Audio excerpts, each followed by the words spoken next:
بسم اللہ الرحمن الرحیم۔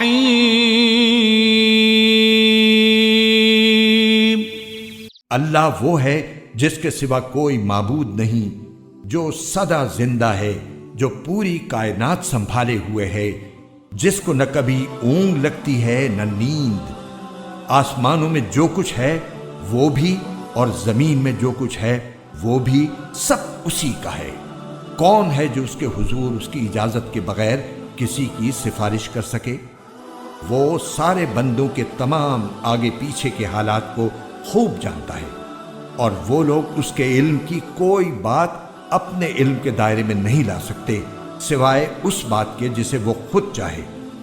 اس کی کرسی نے سارے آسمانوں اور زمین کو گھیرا ہوا ہے، اور ان دونوں کی نگہبانی سے اسے ذرا بھی بوجھ نہیں ہوتا، اور وہ بڑا عالی مقام صاحب عظمت ہے۔ حضور فرمان نبوی صلی اللہ علیہ وسلم آیت الکرسی، اس کا تو نام بھی چونکہ معروف ہے، میں نے جو آپ کو بڑے بڑے حکمت کے موتی اور بڑے بڑے پھول آپ کو گنوائے ہیں، آیت الآیات، آیت البر، آیت الاختلاف، اور اب یہ ہے آیت الکرسی، توحید کے عظیم ترین خزانوں میں سے ہے۔ یہ سیدۃ آیات القرآن، حضور نے فرمایا یہ تمام آیات قرآنی کی سردار ہے۔ جس طریقے سے آیت بر اور سورۃ العصر میں ایک نسبت ہے کہ ہدایت اور نجات کی شرائط ساری کی ساری ایک چھوٹی سی صورت میں اللہ نے جمع کر دی، والعصر ان الانسان لفی خسر الا الذین آمنوا وعملوا الصالحات وتواصوا بالحق وتواصوا بالصبر، لیکن اس کی تفصیل ایک آیت میں آئی، وہ آیت البر ہے۔ چنانچہ جو منتخب نصاب ہم نے مرتب کیا ہے دعوت قرآن کے لیے، میں پہلا درس سورۃ العصر کا ہے اور دوسرا درس آیت البر کا ہے۔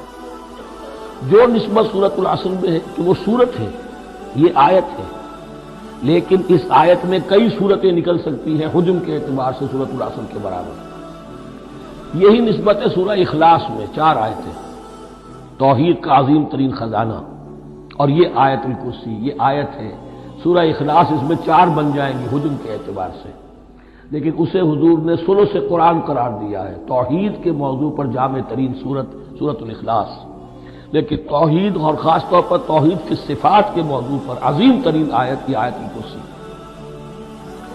اللہ لا الہ الا ہو، اللہ وہ معبود برحق ہے جس کے سوا کوئی الہ نہیں، بڑا کیٹیگوریکل۔ الحی القیوم، وہ زندہ ہے از خود اور باخود، اس کی زندگی مستعار نہیں ہے۔ وہ جو کہا ہے کہ مانگ کے لائے تھے 4 دن، 2 آرزو میں کٹ گئے 2 انتظار میں، عمر دراز مانگ کے لائے تھے۔ اللہ کی زندگی ہے، اس کی از خود زندگی کسی کی دی ہوئی نہیں، اور اس زندگی میں کوئی ضعف نہیں، کوئی کمزوری نہیں، کوئی احتیاج نہیں، آگے آ جائے گا، نہ اسے نیند آتی ہے نہ اونگ آتی ہے۔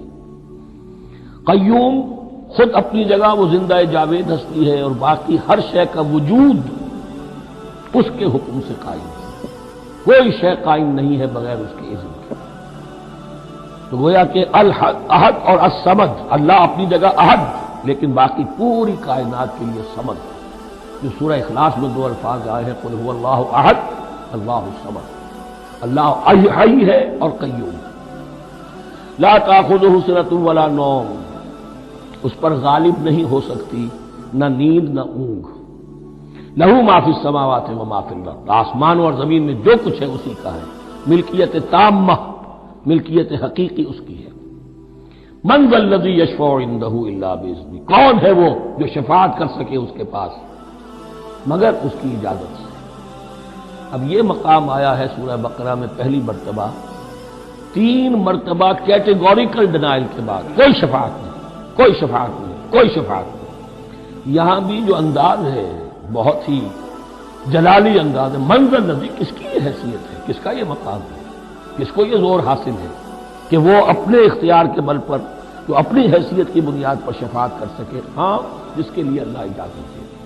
استثناء کے ساتھ شفاعت کا یہاں پر پہلی مرتبہ آیا، ورنہ سورہ بقرہ کے 6 رکوع کی دوسری آیت، واتقوا یوما لا تجزی نفس عن نفس شیئا ولا یقبل منها شفاعۃ ولا یؤخذ منها عدل ولا هم ينصرون،